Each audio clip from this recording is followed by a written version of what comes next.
అనగనగా ఒక అడవిలో ఒక అందమైన కొమ్ముల జింక ఉండేది. అది పచ్చిక గడ్డి మేస్తూ ఉండగా దానికి దాహం వేసింది. వెంటనే అది నది ఒడ్డుకి నీళ్లు తాగడానికి వెళ్ళింది. నీళ్లు తాగుతూ అది తన ప్రతిబింబాన్ని నీటిలో చూసింది. నీటిలో కనిపించిన తన పొడవైన అందమైన కొమ్ములను చూసి జింక ఆనందంతో ఇలా అనుకుంది.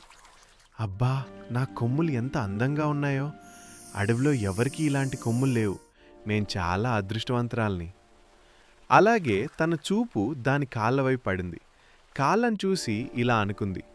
ఛీ ఛీ, నా కాళ్ళు ఎంత సన్నగా బలహీనంగా ఉన్నాయో, అసలు బాగాలేవు అని కాళ్ళను తిట్టుకుంటుంది.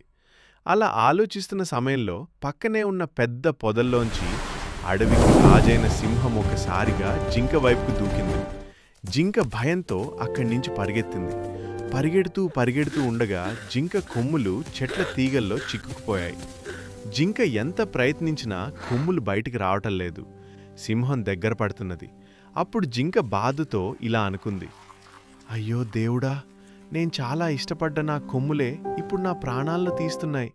మేం తక్కువ చేసి చూసిన నా కాళ్ళే నన్ను బ్రతికించడానికి ప్రయత్నిస్తున్నాయి అని బాధపడుతుంది. అంతలో సింహం అక్కడికి చేరి జింకను బలి తీసుకుంది.